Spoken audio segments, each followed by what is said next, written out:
So today I'm going to cover several strategies you can take to combat hunger, and believe it or not, I even have one that I'm going to save for the end of the video that is backed by research that shows where you might be able to overeat when you're hungry without gaining fat.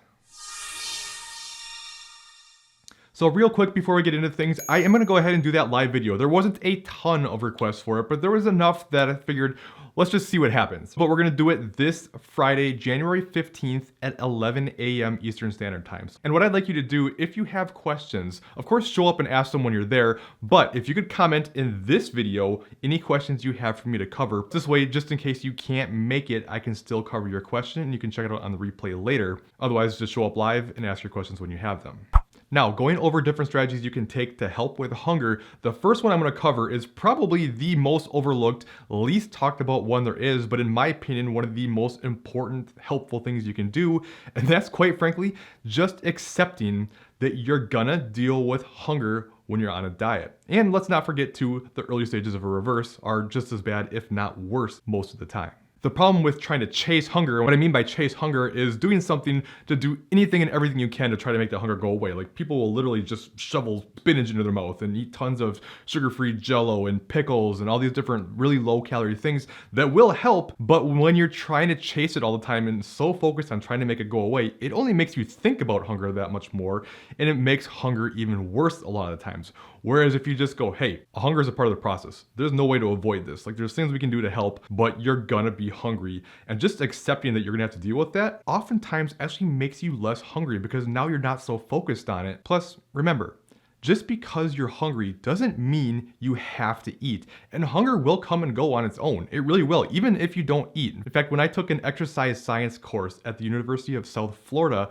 one of the assignments we had was to go through at least a 30+ hour fast. Now, in this fast, you didn't have to complete it, you just had to try, and if you couldn't make it, you had to explain why you couldn't. I was actually able to make it through. I went probably almost about 36 to 38 hours, if I remember right. And I'm telling you, I certainly had some really bad bouts of hunger during that. But the thing that I noticed was every single time I got super hungry and felt like I can't take this, as long as I didn't eat, within maybe 10-20 minutes, that hunger went away. I mean, it would come back a while later, but it would go away. So learning how to sit with hunger is an extremely helpful tool to help you reach your fat loss goals. Along the same lines, another strategy you can take is make sure you plan out your meal ahead of time, sit down, eat that meal, and if you're still hungry afterwards, don't eat more and give yourself maybe 20 to 30 minutes. Say, okay, I have 30 minutes now. If I'm still hungry after those 30 minutes, I can have some more to eat. Chances are you will be fine by then. For many people, myself definitely included, hunger was almost worse after you started eating. Like, I might not even be that hungry at all. It'd be lunchtime.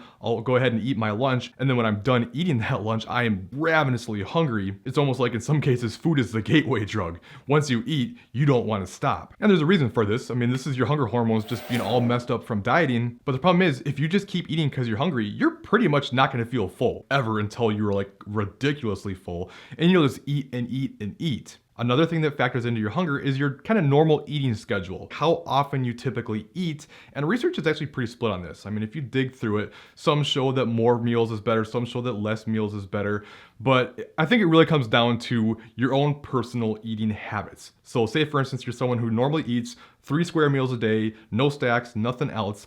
If you were then to switch from 3 meals to 6 smaller meals, same amount of total food, that's probably gonna make you hungry. If you're used to eating 5 or 6 meals a day and then you start eating just 2 or 3, that might make you more hungry because your body just kind of gets used to your normal eating habits. That being said, I think it's more common for people to do a bit better with hunger with less meals per day. Not always though, and it's very individual. But one of the strategies that can actually help people reach their goals better is actually to remove snacking. A lot of people feel like they have to have that snack in between meals, and if you are someone who needs that, I'm not saying don't eat snacks, but I am saying that by removing those snacks and allowing for more food during your bigger meals, it can make it easier to keep those calories down. And as I just mentioned, your body kind of gets used to whatever you do. So while it may be difficult at first, eventually you're probably going to be less hungry by taking away that snack. You just got to get through those first maybe few weeks until your body adapts. But again, I want to be very clear. It does not matter how often you eat when it comes to fat loss. There's no magical windows. Your metabolism doesn't speed up by eating a lot of small meals. That's all been debunked at this point. If you eat the same amount of macros throughout the day, however you want to space them out, it's going to be the same for fat loss. And this is why I'm constantly preaching sustainability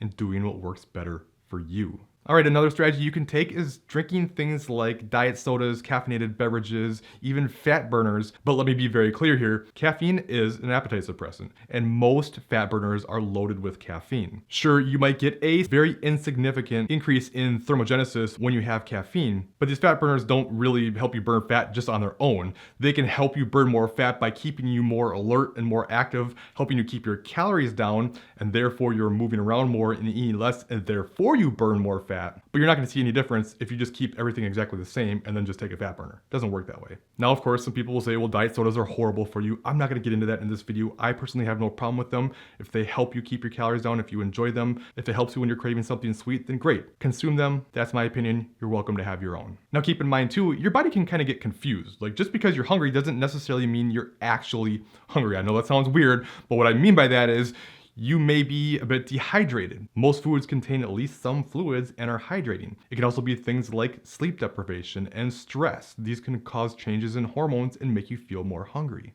Now, one more thing before I get into the way you can possibly overeat and not gain weight. And again, I'm not lying about this, but this is the more obvious one that you probably hear all the time is more voluminous foods, right? Eating foods that are lower calorie, that take up more space are gonna be helpful. This is why things like veggies and celery and broccoli and lean proteins and things like that can help you feel full because they just take up a lot more space than some small sugary snack. Not to mention they're harder to digest, they have a higher thermic effect of food, and your body has to work harder to break them down. So eating high volume food is very helpful. Now that doesn't mean you can't include some things like sugary snacks into your diet and still see results.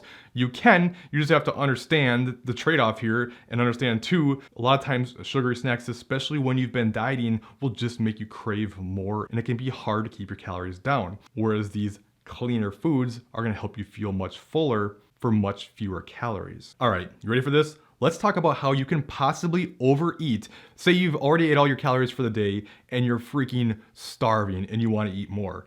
There might be a way that you can eat more food and still be able to maintain your body fat. And I'll link this research in the description below. You can check out if you want. But what they're suggesting is when people overeat on protein, even above their normal habitual diet, they didn't gain body fat. And I think there could be a few reasons for this. Now, first, we have to take it with a grain of salt because it's just saying habitual. So it's not like it was super controlled as in they ate these exact macros and then they ate another 50 grams of protein on top of that. It wasn't quite like that. So you can always make the argument that maybe by eating more protein, they actually ate less food. We don't know exactly what they ate. But there was another study, and shout out to Noah Lee with BioLane for posting this recently. Great study. And it looked at an extremely high protein diet where the high protein group ate 2 grams per pound of body weight, which came out to an average of 307 grams of protein, whereas the control group averaged 138 grams of protein. And at the end of the 8 weeks, there was no significant difference in things like body fat and lean body mass. But what was significant was the high protein group ate on average about 800 calories more than the control group and didn't gain any additional body fat. That's pretty crazy, right? Like, I'm not suggesting that you can just eat as much protein as you want and you won't gain any additional body fat, but I think it's pretty clear in the big picture, if you want to be able to eat more food and be less hungry,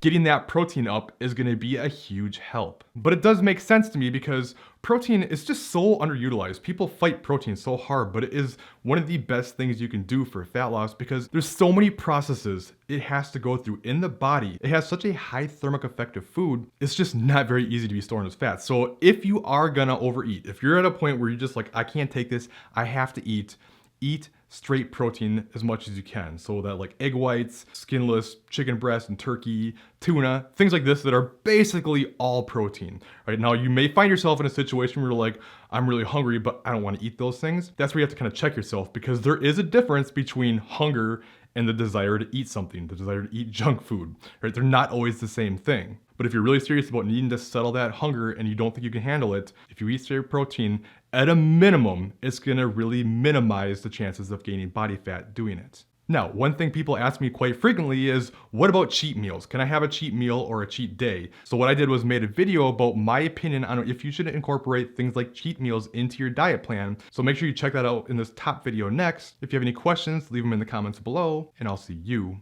next time.